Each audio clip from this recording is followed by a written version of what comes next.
My goal is to just speak briefly about why the hierarchy of the Catholic Church is today favorable towards globalism and hostile to populism, and why I think that the tide is turning and that the Catholic Church is likely to look more favorably on the kinds of commitments expressed at this conference. So why the tilt towards globalism? The Catholic Church enjoyed a great moral prestige after the end of World War II. In the late 1940s and 1950s, prominent Catholic figures played crucial roles in rebuilding the moral and political cultures of Germany and Italy. Now, during the same time, in these decades, in the 40s and 50s, the United Nations had not yet shown itself to be the useless charade that it in fact is. And many in the West invested great hopes in that international body.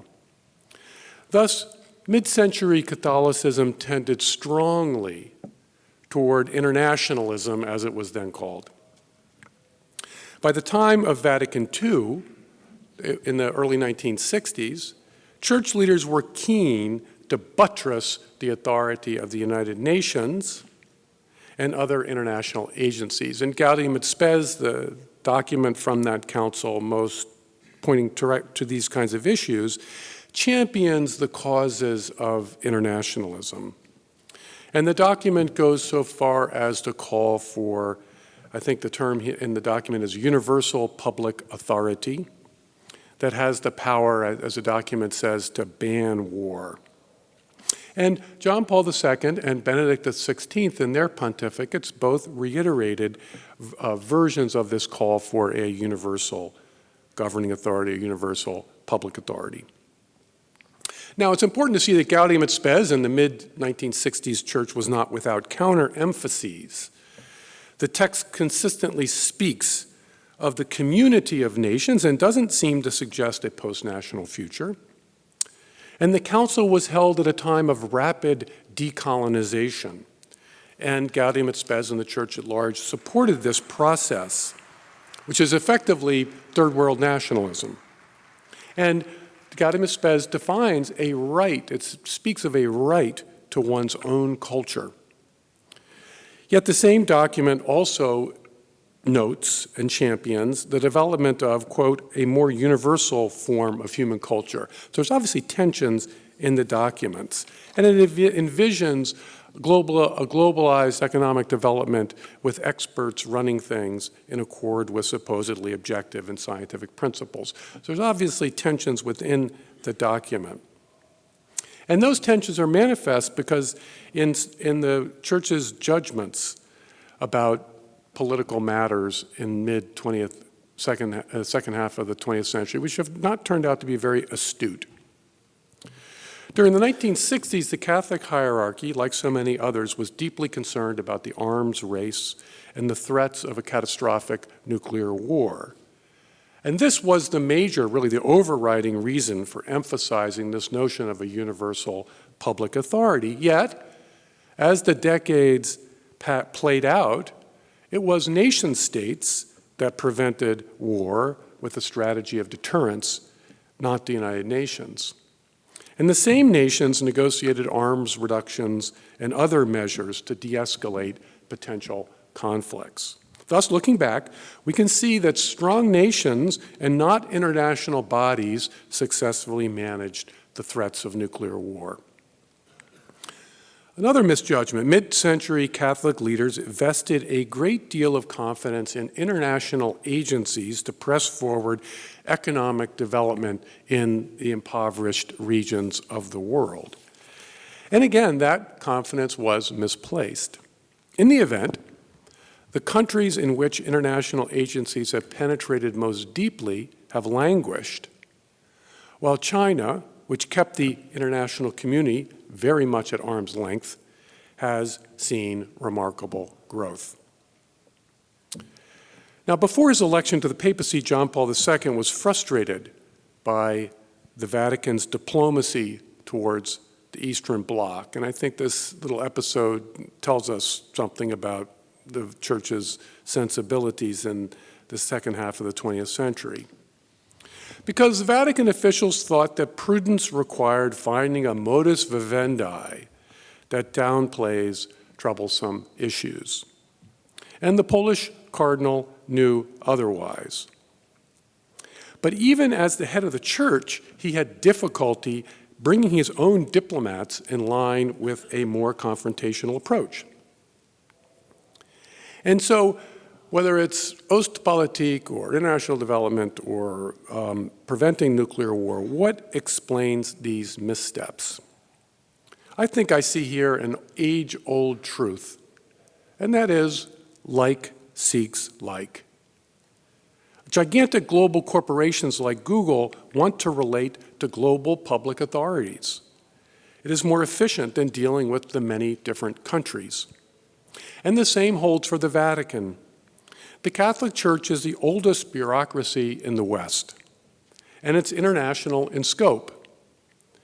It's natural that Roman officials would wish to meet with their equivalents, which is one reason why a previous generation of Vatican officials was comfortable with representatives from the Soviet Empire, while today's Vatican is comfortable with Davos executives, EU bureaucrats, and NGO heads rather than populist politicians.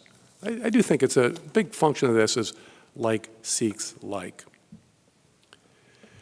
And another reason is because in the second half of the 20th century, there were obvious reasons to take a dim view of European nationalism. There were obvious, after all, it had played a leading role in two devastating wars. For this reason, the Church became a staunch ally of the internationalist faction in the West after 1945. And the same social situation, I would argue, allied the Church with what I would think of as a moderate liberalism, which went under the name of Christian democracy. And I think it's the same Eurocentric view, in other words, the devastation of the war and so forth, the same Eurocentric view that allowed Roman officials to paradoxically champion struggles of decolonization, which featured very strong nationalist rhetoric in the former colonies, as well as kind of third world Marxism rather than a moderate liberalism as they championed in Europe. But we don't live in 1945, or for that matter, in 1965, when Vatican II ended and Gaudium et Spes was promulgated. As a consequence, I believe that we will see changes in the kinds of political judgments that guide official Catholic policy with respect to political developments in the West and the world more broadly. Why is this the case? It's the case because the problems of the West today flow from the weakening of the institutions that command loyalty and demand sacrifice. And Bob Royal spoke about those institutions, and the most important ones are the church, the family, and civic life, or polity, or the nation. We are living in a time of unprecedented infertility in the rich world, and it's also a time of unprecedented indifference toward transcendence. It's an era of both waning patriotism and multicultural fragmentation of national identities. These are the sources of almost all of our problems in the West. And these declines have significant moral and spiritual consequences. As the demands for loyalty and sacrifice decline, a kind of pallid individualism emerges that is concerned only with maximizing utility. The heroic humanism, the Promethean humanism of Immanuel Kant or even Friedrich Nietzsche is very much a thing of the past. The West today is demoralized, docile, and placid. We are largely satisfied now with legalized pot and cheap holidays. Now, I wrote a book, Return of the Strong Gods, about our descent into achadia, the sense of despairing lack of concern about ultimate things, the condition of not believing that there is anything of metaphysical importance to rouse our souls. So I'm not going to bore you by recounting my argument, but I think it's sufficient here simply to restate the main thesis. And it's this: the American-led reconstruction of the West after World War II emphasized what I call open society motifs that sought to weaken the institutions that command loyalty and demand sacrifice. Frankfurt School features figures such as Max Horkheimer and Theodor Adorno deemed these loyalty-commanding, sacrifice-demanding institutions as crypto-fascist. And the main ambition of this reconstruction of the West was simple. To put it bluntly, if we can convince people that there's nothing worth fighting for, then nobody will fight. Now, when he coined the term dictatorship of relativism, Pope Benedict pointed out the spiritual dead end to which the West has come as a result of this strategy. But the Catholic Church is a gigantic battleship. It turns slowly in the water, often very slowly. For example, to this day, the Church treats the documents of the Second Vatican Council, which are now 60 years old, as if they were written yesterday. And the current pontificate is, moreover, hopelessly nostalgic. Pope Francis surrounds himself by people who act as though it's always 1965.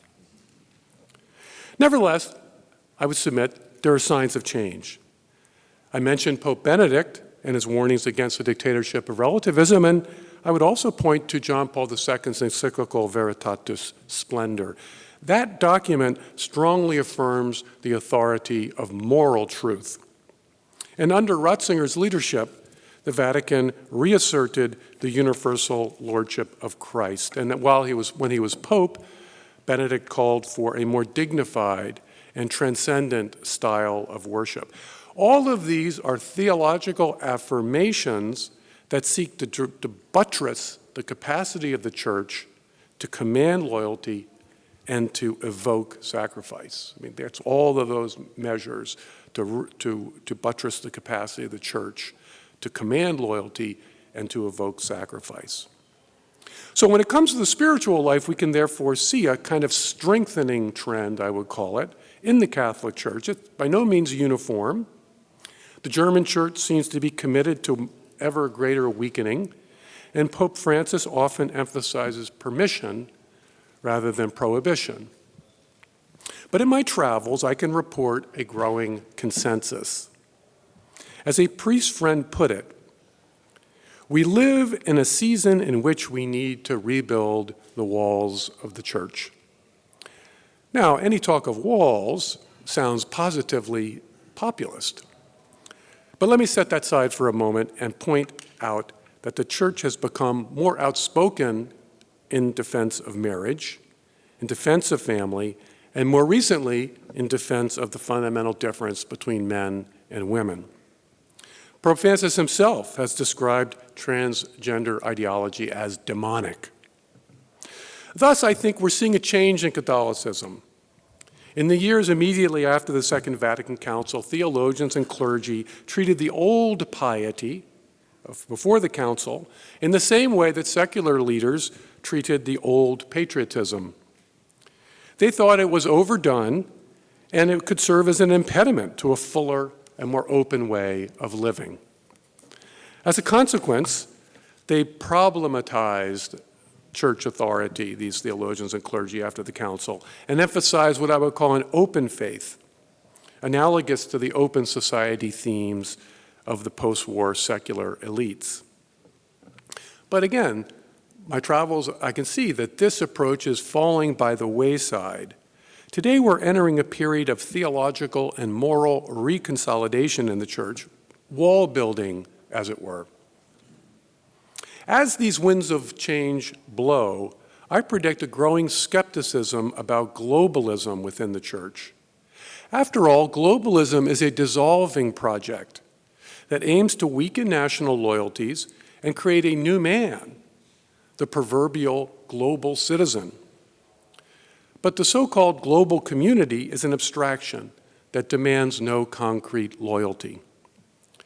The church transcends nations, to be sure, but church leaders, I think today, increasingly intuitively recognize that faith flourishes in a culture of love and loyalty, not in a utilitarian paradise ruled by public health officials and central bankers. The West needs a politics of love. It needs that politics of love in order to cure its spiritual torpor. Populism and other movements champion the nation as worthy of our loyalty. These political uprisings against globalism are invitations to love again, to love who we are and who we might become as a people. These populist trends, frighten those weaned on open society motifs that see fascism in anything ardent and in anything affirming. But we're living, folks, in 2021, not in 1939. In an era where Greta Thunberg is our prophet, our problems arise from a weary despair. Sustainability is a goal of desperation, that the best thing we can achieve is just to keep what we have. There's no ambition in that, no spiritual ambition in that whatsoever. Now, renewing faith and buttressing the family are obviously the royal roads to any lasting remedy to this weary despair. But also, restoring metaphysical dignity to political life is important as well. And in view of our history, nationalism is the most likely way to recover the sacred character of our civic covenants. So in conclusion, I would say the Catholic faithful are not stupid. They sense that, if I may borrow the phrase, there is a seamless garment of love and loyalty. Renewing a nation's claim on our hearts must be a preparatory element of the main task facing the Church, which is to renew the authority of moral law and deepen our sense of duty toward God. Mario Salvini may have been cynically calculating when he waved his rosary beads at a political rally, and politicians often are cynically calculating. But the symbolism is not false.